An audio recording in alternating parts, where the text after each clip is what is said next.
Olá, pessoal, tudo bem?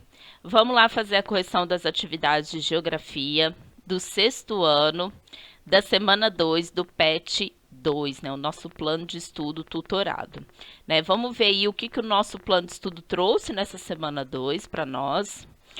Então, pessoal, na semana 2 ele trouxe primeiro um texto falando o que é ecoturismo, ok? Também falando aí sobre é, um complexo de cachoeiras, né? Então, vamos ver aí o que essas atividades vão pedir para a gente aí em relação a esses dois textos. Então, número 1, de acordo com a leitura inicial, quais são as principais semelhanças e diferenças entre turismo e ecoturismo?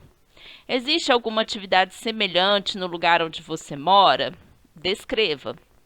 Então, pessoal, o turismo ele vai se tratar do ato de viajar para fins de entretenimento, né, para fins realmente para você passear, né, se divertir. E às vezes também a gente vai ter um turismo para outras finalidades. Mas é pouco comum, a maioria do turismo realmente é para questões de diversão. E o ecoturismo, ele vai estar diretamente ligado a esse turismo sustentável, né? No ecoturismo, você tem que ter uma sustentabilidade, um cuidado com a natureza, uma preservação, tá? Então, no ecoturismo, a gente sempre vai ter um contato direto com a natureza, né? Você tem que ter alguma beleza natural, você tem que ter ali um patrimônio natural, alguma coisa ali, né, relacionado com a natureza, preocupando sempre em preservar, né, esse patrimônio natural. Só voltando aqui, pessoal, aqui no nosso município, Iturama, infelizmente a gente não tem nenhuma atividade aí, né, relacionada a ecoturismo. A gente até teria um certo potencial, poderia ser mais explorado, mas infelizmente a gente não tem, né, ainda nenhuma iniciativa voltada para o ecoturismo. A número 2, pessoal, ele vai trazer aqui um texto falando do patrimônio imaterial de Minas Gerais, tá? Onde que então ele vai explicar aqui que de acordo com o IEFA, né, o que são esses bens culturais, né, de natureza imaterial, tá? Esses patrimônios imateriais, pessoal, né, então são práticas, são domínios da vida social, né, são coisas que a gente passam, né, de geração para geração, é algo cultural, né, são tradições, né, de determinadas comunidades, mas que a gente não pode tocar. É diferente do patrimônio material, porque o patrimônio material é aquele que a gente toca, né? Você vai lá, por exemplo, tem a obra de arte, né? Tem a escultura, então está ali, né? Mas esse patrimônio imaterial são coisas, são tradições que não se pode tocar, né? São manifestações culturais. Então aqui, né? Em Minas Gerais, a gente vai ter os 7 patrimônios imateriais, né? Então, que foram tombados aí, né? Então, a gente vai ter o número 1, modo artesanal de fazer queijo Minas. Nas regiões do Cerro, né? Que é uma cidade, das serras da Canastra e do Salitre. 2, o toque dos sinos em Minas Gerais, né? A gente vai ter aqui várias cidades que realizam, né, esse toque do sino. 3, a oficina o ofício de sineiro, né? Se você tem o toque do sino, você tem que ter o sineiro, né? A pessoa que faz esse toque. 4, folias de reis. 5, modo artesanal de fazer o queijo da região do Cerro. 6, festa de Nossa Senhora do Rosário dos Homens Pretos, né? De Chapada do Norte. E 7, a comunidade dos Arturos. Tá? Então, esses são os 7 patrimônios imateriais de Minas Gerais.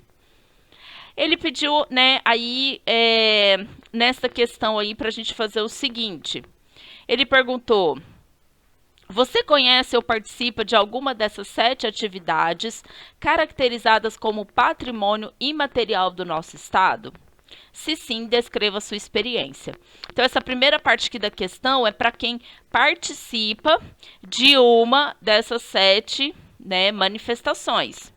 Tá? Eu sei fazer o queijo Minas, eu sou lá da região da Serra da Canastra, da Serra do Salitre, eu sei fazer o toque do sino, né? Ou eu participo de uma folia de reis, eu faço parte da comunidade dos Arturos, ok? Então, quem participa, quem realmente conhece, né, vai descrever então a sua experiência. Tá? Caso sua resposta for não, pesquise sobre uma das atividades e registre no seu caderno. Então aqui, pessoal, a resposta ela é pessoal, porque vai depender, né, das experiências de cada um, tá? Mas aqui eu trouxe, né,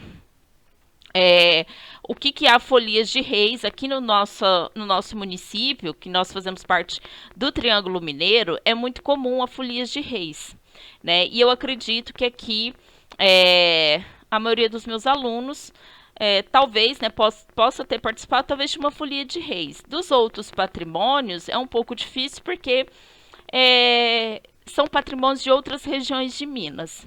Então, a Folia de Reis ela é considerada uma das mais belas manifestações populares do Brasil. É uma festa que tem origem portuguesa, tá?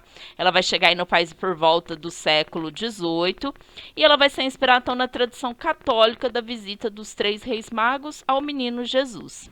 Tá? Então, em Minas é muito comum, em Goiás é muito comum, né, essa tradição, essa manifestação, certo?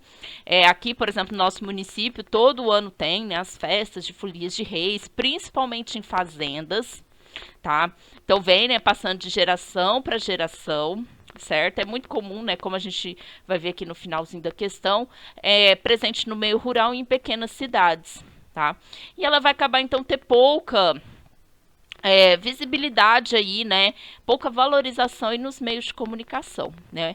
É algo que não se fala tanto em questões assim, de rede nacional, né? Esse tipo de coisa. A número 3, ele vai trazer aqui uma imagem para nós, né? A gente vê ali uma paisagem muito bonita ao fundo, uma cachoeira, só que aqui, né, em primeiro plano, nós vamos ver o quê? Lixo aqui, né? Jogado. Tênis, né, umas sacolas. Então, de acordo com o texto e a imagem ao lado, né, o texto é aquele que a gente leu lá no início do nosso plano de estudo. Quais são os pontos positivos e negativos na prática de ecoturismo? Quais são suas sugestões para que o ecoturismo seja sustentável e não impeça que as futuras gerações possam conhecer nossas cachoeiras, reservas e parques? Tá? Então, a gente vai ter um ponto positivo do ecoturismo, é que estar em sintonia com a natureza é bom para a nossa saúde física e mental e nos proporciona momentos de lazer diferentes do que estamos acostumados, né? Você ter aquele contato com a natureza realmente é algo assim totalmente, é uma experiência diferente, né? Do que você só ficar ali no concreto, brincando, né? No asfalto, as brincadeiras são totalmente a sensação é totalmente diferente. Um dos principais pontos negativos é a poluição dessas reservas ambientais, uma vez que muitos turistas deixam o lixo em qualquer lugar. Como nós vemos aqui na imagem, né? O lixo totalmente jogado aqui e a pessoa não se preocupou em estar realmente preservando ali, né? Essa beleza natural aqui, né? Que é uma cachoeira. A sugestão, né, para que o ecoturismo seja sustentável, né, vocês podem dar as sugestões de vocês. Eu trouxe aqui uma sugestão, tá? É que para que então esse ecoturismo perdure por várias gerações, é necessário que haja uma reeducação ambiental para a população em geral. É importante a população se conscientizar, né, realmente que é preciso preservar, que a gente tem que levar o lixo e depositar ele no lugar correto. Aqui, para fazer a atividade 4 e 5, ele trouxe esse mapa. É um mapa do Parque Nacional da Serra da Canastra, tá? O parque ele foi criado em abril de 1972 e tem uma área de 715 quilômetros quadrados, ok? É um lugar, assim, muito bonito, tá? E que eu indico aí, né, que quem puder ir conhecer, vá, conheça, que eu tenho certeza que vocês não vão se arrepender. A número 4, cite as principais cidades mineiras que compõem o Parque Nacional da Serra da Canastra. Tá?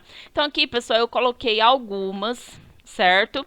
É lógico que se você for olhar aqui no mapa, a gente vai ver aqui que tem cidades igual que Araxá, Ibiá, né, Campos Altos, né? Tem várias cidades aqui que a gente poderia colocar, né? Se vocês quiserem colocar todas, né, fiquem à vontade. Aqui eu coloquei as mais próximas aqui, né, para a questão também não ficar muito extensa. Tá? Então a gente vai ter aqui, ó, Sacramento, Desemboque, Tapira, Medeiros, Bambuí, São Roque de Minas, São José do Barreiro, Vargem Bonita, Delfinópolis, é, São João Batista da Glória, né? Medeiros, a gente vai ter aí, né, diversas é, cidades que vão ali, né, no entorno ali, que vão fazer parte do Parque Nacional da Serra da Canastra. A número 5, né, assim que é a última questão. Pesquise o motivo que torna o queijo canastra um dos patrimônios imateriais de Minas Gerais, tá? Então aqui, pessoal, nessa questão, ele quer saber, né, por que, que o queijo da Serra da Canastra ele é tão especial? O que, que ele tem de diferente, tá? Porque é lógico que, igual, por exemplo, a gente mora aqui em Turama, né? A gente está aqui no Triângulo Mineiro. É comum, né? Muitas pessoas fazerem queijo, né? A gente, né, o queijo fresco ou faz um queijo curado. Só que o queijo da canastra, pessoal, ele vai ter algumas características especiais, tá? Então, o motivo que tornou o queijo da canastra algo imaterial, né, um patrimônio imaterial, é a sua forma de produção artesanal que foi passada de geração para geração desde o final do século XVII. Hoje, esse queijo só pode ser produzido pelas propriedades das 7 cidades que ficam na Serra da Canastra, porque foi tombado como patrimônio histórico e cultural. Tá? Então, eles têm, pessoal, um jeito todo artesanal, todo especial para fazer esse queijo. Tá? A maneira como eles vão coalhar ali o leite para fazer o queijo, né? Como eles vão curar o queijo, né? Você fez ali o queijo fresco, você tem que colocar ele para curar, né? Então a maneira como esse queijo é curado, e aí a gente vai ter influência também do clima da região, né? Vai fazer toda uma diferença, né? Temperatura, umidade, tá? E para ter o selo queijo da canastra, tá, pessoal? Ele só pode ser produzido então em propriedades das 7 cidades que ficam na Serra da Canastra. Ah, eu posso ir lá, posso pegar lá um modo de fazer e fazer aqui na minha cidade? Posso fazer na minha casa. Ah, vai ficar igualzinho? Às vezes não, né? Mas eu posso vender como queijo da canastra, ter ali o selinho? Não. Então, eu não posso falar que é um queijo, né, da Serra da Canastra, se não tem o selo, se não foi produzido ali naquelas cidades, ok? Então, por hoje é só, pessoal. Espero que vocês tenham gostado aí da correção, né? Qualquer dúvida pode estar me procurando. Até a próxima e tchau, turma!